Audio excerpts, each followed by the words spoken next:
세계의 국력을 결정하는 가장 기본적인 자원이 뭘까요? 석유도 아니고 금도 아닙니다. 바로 물이에요. 그것도 흐르는 물, 즉 강이죠. 강이 없으면 농사를 지을 수 없고 도시를 세울 수도 없습니다.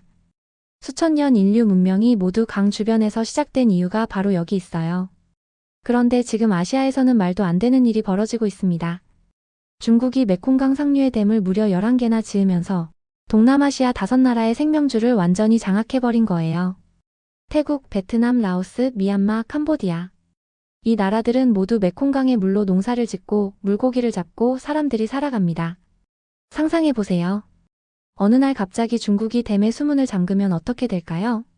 메콩강 하류의 수위가 뚝 떨어지면서 농경지가 말라버립니다. 반대로 수문을 확 열어버리면 갑작스러운 홍수가 마을을 덮치죠. 이게 바로 지금 동남아시아가 처한 현실입니다. 중국의 눈치를 보지 않으면 물 한 방울도 마음대로 쓸 수 없는 상황인 거예요. 더 끔찍한 건 이 나라들이 항의조차 제대로 못한다는 겁니다. 중국은 경제적으로도 이들의 최대 교역국이고 정치적으로도 막강한 영향력을 행사하거든요. 물을 인질로 잡힌 나라들은 말 그대로 중국의 수도꼭지 아래 놓인 셈이죠. 아시아의 젖줄이라 불리던 메콩강이 이제는 중국의 전략 무기가 되어버린 겁니다. 중국이 메콩강 상류에서 수위를 조절하기 시작하면서 하류 국가들은 상상도 못했던 재앙을 겪고 있습니다. 우선 농업부터 완전히 무너지기 시작했어요. 메콩강 유역은 수천 년 동안 강의 범람과 건기의 리듬에 맞춰 농사를 지어왔거든요. 그런데 중국이 인위적으로 물을 가두고 방류하면서 이 자연스러운 주기가 완전히 깨져버렸습니다. 물고기들도 사라지고 있어요. 메콩강에는 1000종이 넘는 토종 어류가 살고 있었는데 댐 때문에 이동 경로가 막히면서 개체수가 급격히 줄어들고 있습니다. 메콩강에서 물고기 잡이로 생계를 유지하던 수백만 명의 어부들이 하루아침에 일자리를 잃은 거죠. 이건 단순히 물고기 몇 마리가 줄어드는 문제가 아닙니다. 메콩 문명 전체가 뿌리째 흔들리고 있는 거예요. 그런데 중국의 야심은 여기서 멈추지 않습니다. 지금 중국은 브라마푸트라강에 세계 최대 규모의 댐을 건설할 계획을 세우고 있어요. 이 강은 티베트에서 시작해서 인도와 방글라데시를 거쳐 벵골만으로 흘러가는데 만약 중국이 여기에 댐을 완성하면 인도와 방글라데시까지 중국의 물 통제권 안에 들어가게 됩니다.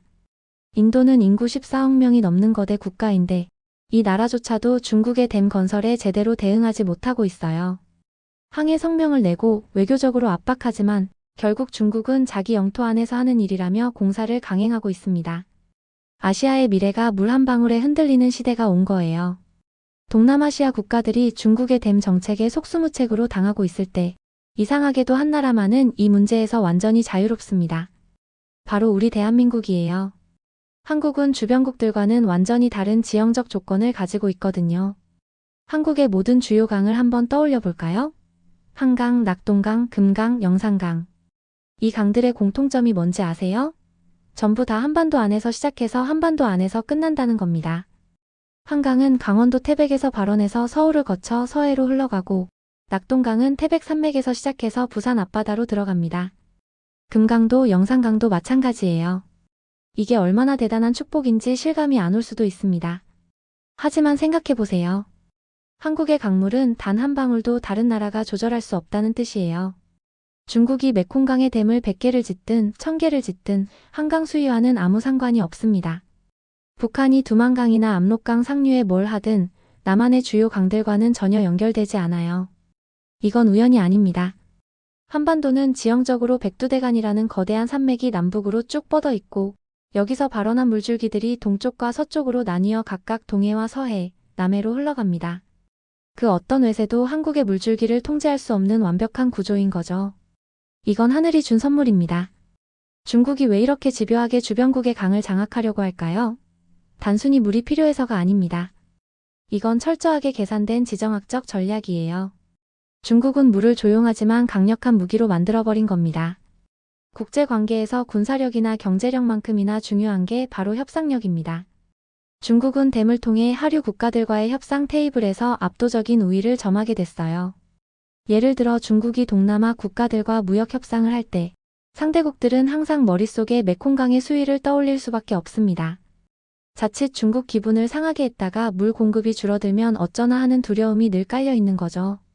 더 교묘한 건 중국이 이걸 절대 공개적으로 인정하지 않는다는 겁니다. 중국 정부는 항상 말해요. 우리는 하류 국가들을 배려하고 있다. 댐은 홍수 조절과 전력 생산을 위한 것일 뿐이다. 하지만 실제로는 가뭄이 심한 시기에도 댐에 물을 가두고 하류 국가들이 간절히 요청해도 방류 일정을 공개하지 않습니다. 이건 물을 이용한 완벽한 패권 장악이에요. 총 한 발 쏘지 않고 전쟁 한 번 하지 않고 주변국들을 완전히 중국 중심의 질서 안에 묶어두는 겁니다. 동남아 국가들은 이제 어떤 중요한 결정을 내릴 때마다 중국의 눈치를 볼 수밖에 없어요. 물이라는 생명줄을 쥐고 있으니까요. 이게 바로 중국이 노린 아시아 물 통제 전략의 무서운 실체입니다. 한국의 강들은 지형적으로 정말 독특한 특징을 가지고 있습니다. 우선 한반도는 동쪽이 높고 서쪽이 낮은 경사 지형이에요.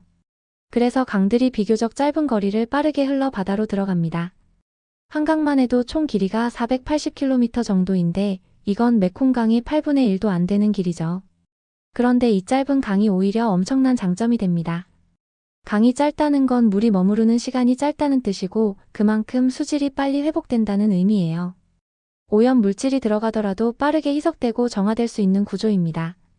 게다가 한반도는 사계절이 뚜렷해서 장마철이 되면 강수량이 집중되는데 이때 강물이 확 불어나면서 자연스럽게 강바닥을 청소하는 효과도 생겨요.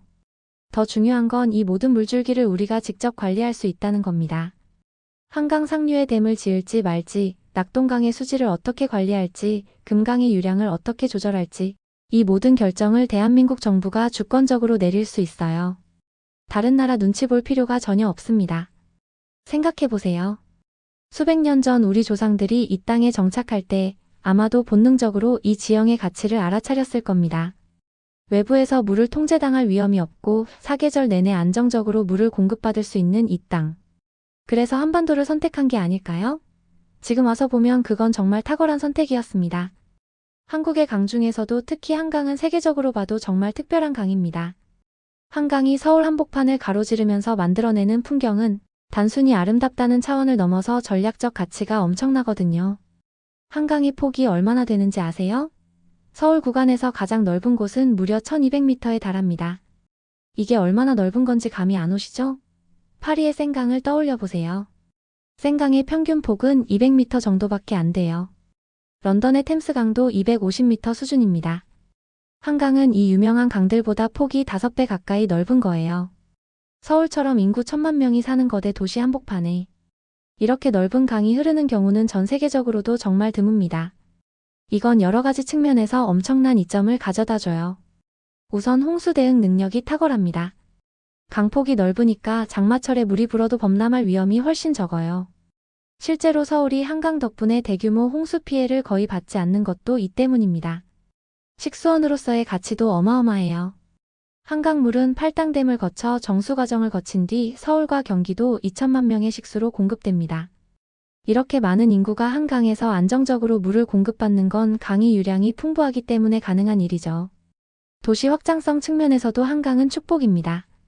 강북과 강남이 한강을 사이에 두고 균형 있게 발전할 수 있었던 것도 한강이라는 거대한 자연 경계선이 있었기에 가능했어요. 세계 어느 수도를 봐도 서울처럼 강을 중심으로 이렇게 대칭적이고 안정적으로 도시가 성장한 경우는 찾기 힘듭니다. 말 그대로 천혜의 조건인 거죠. 지금까지 이야기를 정리해 볼까요? 중국은 주변국의 강을 장악해서 물을 전략 무기로 만들었습니다. 동남아시아 국가들은 중국 눈치를 보지 않으면 물 한 방울 제대로 쓸 수 없는 처지가 됐죠. 인도조차도 중국의 댐 건설에 속수무책입니다. 아시아 전체가 중국의 수도꼭지 아래 놓인 셈이에요. 그런데 한국은 완전히 다릅니다. 한반도의 모든 주요 강은 100% 한반도 안에서 시작해서 한반도 안에서 끝나요. 제3국이 한국의 물줄기를 조작할 방법이 전혀 없습니다. 한강도, 낙동강도, 금강도, 영산강도 모두 우리 손안에 있어요. 이건 엄청난 지정학적 축복입니다. 생각해보면 한국은 역사적으로 늘 강대국들 사이에 끼어서 힘든 시절을 많이 겪었습니다. 중국, 일본, 러시아 같은 거대 세력들 틈바구니에서 살아남기 위해 온갖 외교적 노력을 기울여야 했죠. 하지만 적어도 물만큼은 단 한 번도 다른 나라에 의존한 적이 없어요. 물 때문에 중국 눈치를 본 적도 일본한테 협상력을 빼앗긴 적도 없습니다. 이게 우연일까요? 단군 신화를 다시 생각해봅니다.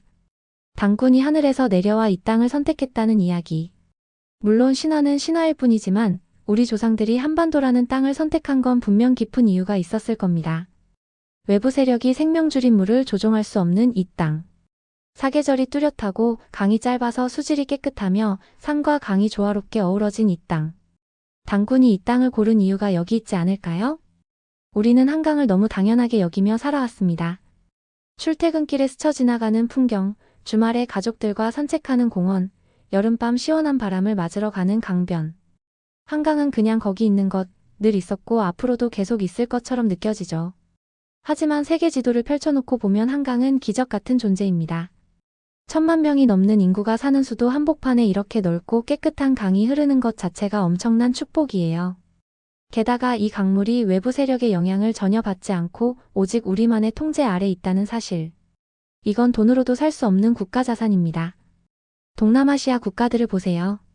그들은 중국이 댐 수문을 열고 닫을 때마다 가슴을 졸여야 합니다.